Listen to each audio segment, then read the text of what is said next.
Hello and welcome to my Sketchbook tour. Starting with Group Project. What planetary health means to us. We created a mind map of planetary health civic with the main groups of public, community, governance and natural.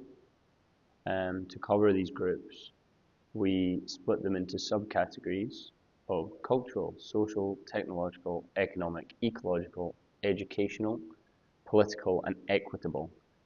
We visualize these through a large mind map to view and distribute the groups into different categories. It allowed us to see an overview of all the groups and the people and systems that we'd have to look at and take into account when working on our future world.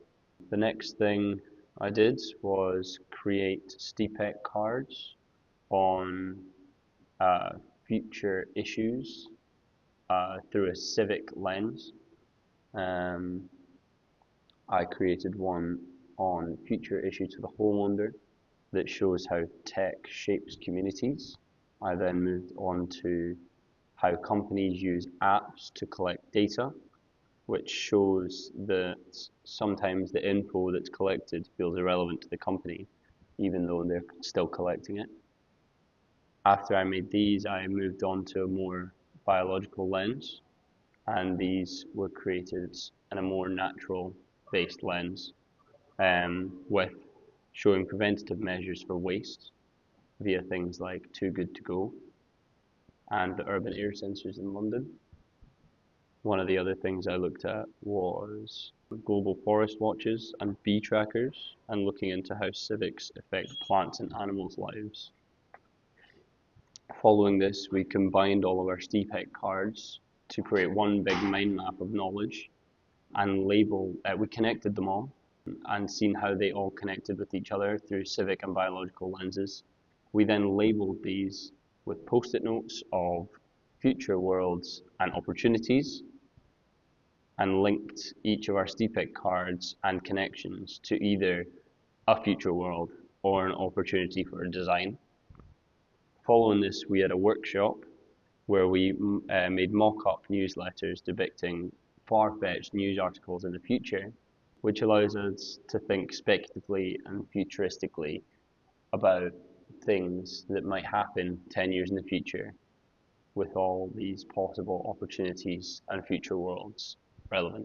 The overview and key points of our final world are that there is an environmental crisis of microplastics from clothing that is recognized as a social and ecological threat through things like respiratory failure and microplastics in the bloodstream and bones. We are looking into the social adaptation of this, with specialized centers existing to preserve, return or destroy harmful clothing and clothing that means a lot to people. The economic landscape of this world is that AI has taken all the jobs, so everyone has a lot of spare time and everyone's on universal basic income, meaning they have time for hobbies and redirecting their ideas towards ecological regeneration. The cultural focus overall is interspecies interaction and ecological repair, looking into making more eco-friendly spaces in the home and in civic spaces, and combining ecology and civics together.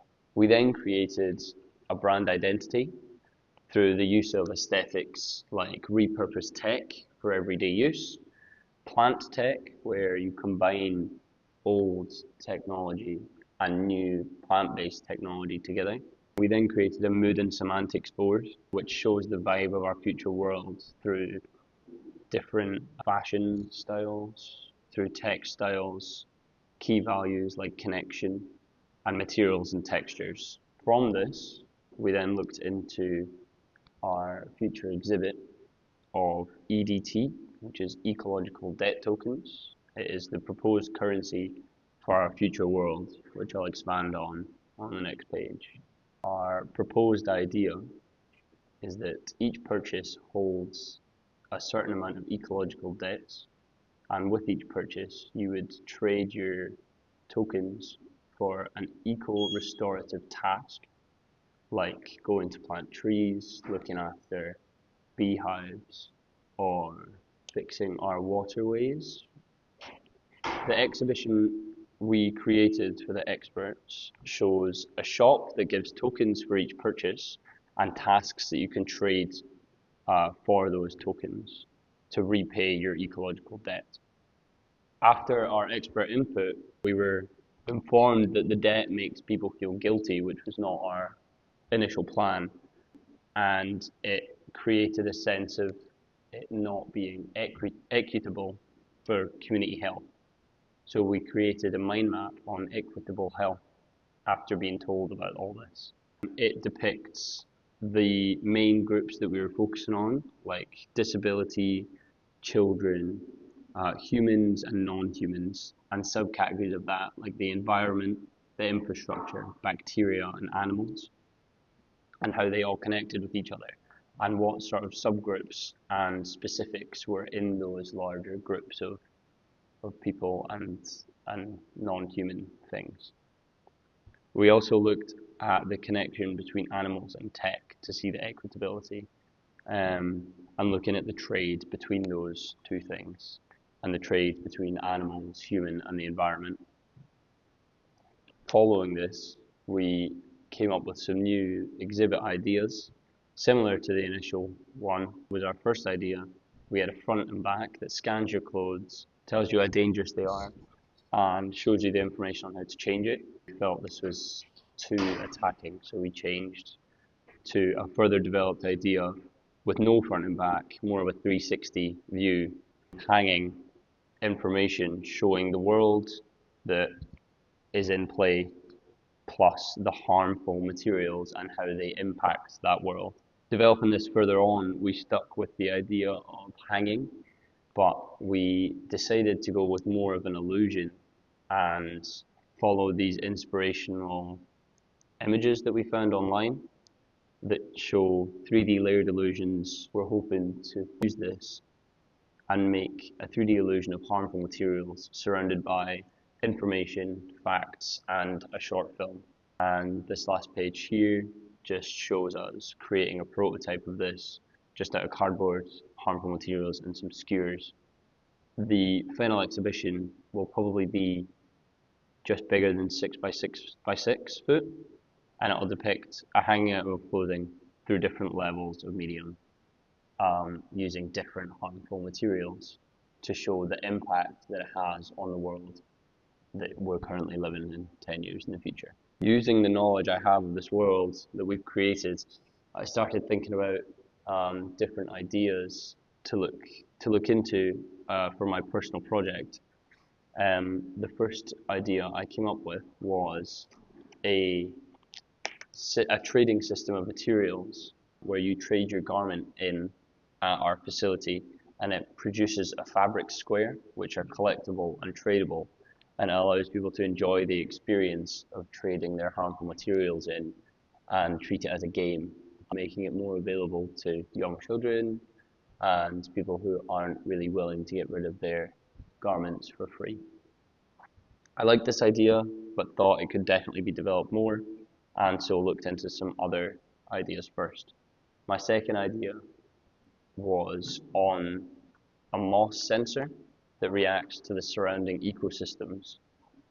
This comes from background knowledge I have of moss being able to consume microplastics within a lab in 2025, and maybe thinking that 10 years in the future this should be able to be expanded upon and used effectively. My third idea was taking the knowledge of moss being able to eat microplastics and possibly integrating it with household objects in the home, like soft furnishings like cushions. In theory, these household objects would intake the microplastics and release negative ions that reduce human stress and create an atmosphere in your home that helps your respiratory systems and your mood. It would use things like PETs, which can digest polyurethane. I decided to go on with this third idea of household objects, um, and went to look at the personal standing of that. Household textiles like biofurniture that intake microplastics and release negative air ions is the claim that I'm moving forward with. The background or science behind this was done with online research. I found that PET enzymes can break down polyurethane by splitting certain elements and chemical bonds, leaving molecules that bacteria and moss can absorb, using the carbon as a food source to grow. It would turn plastic waste into biodegradable PHAs by bacteria fermentation. Then looked into forms that could be used to expand upon this concept, with soft furnishings through pillows, rugs, blankets, curtains, and possibly bedding or wall decor. The fundamentals I had were that it must be weavable, comfortable, it must have good looks, and it must be functional. The way I wanted to move forward in building this product would be in 3 layers: an outer layer of moss, a middle layer of biofilm film that digests the trapped microplastics, and the inner level that would have microbes that intake the sugars from the middle layer and output negative air ions to reduce stress. These are some drawings of those biofurnishings that I depicted previously. The pillows and cushions, I think, would take your microplastics from the jumpers, t-shirts and jackets that you're wearing while sitting on them. The curtains would take from the air and household plastics, and it would be around your face height 24/7. And the rugs would take from footwear, like the soles of your shoes or picked up debris outside. The timeline I thought for this future world and future product would be that it would go from PET degrading enzymes and moss being proven in labs to moving forward into the integration of bacteria into stable biofilms, to then having biofurniture available and then marketing it from 2040 onwards. So for an overview, I wrote that my concept is microplastics from clothing have become a serious ecological and health issue. The concept is that living household and textiles like pillows, rugs, and curtains grown from moss and bacteria and mycelium absorb airborne plastics and release positive byproducts. How it works is that it would absorb your microplastics from the air, digest them using bacteria and enzymes, release clean oxygen and negative ions, and only need a light misting of water. I then drew a structure of what I feel would go inside whichever furnishings or whichever medium I chose to go forward with. After my expert feedback, I was informed that it could be community-based and that people might want to grow and distribute this in their own time as they don't have a job, so they have lots of spare time, which then means it can be customizable. And that sparked my interest. So I moved forward into doing some illustrations of the cushions and curtains. Then I moved towards the wall art and wall decor because I like the fact that it's more stylish, it can be used as an art piece as well as being functional.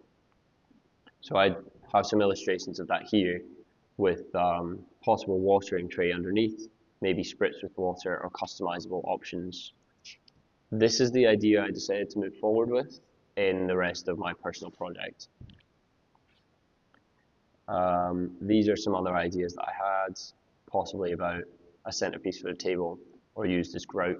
I like these ideas, but ultimately decided to go with the wall decor.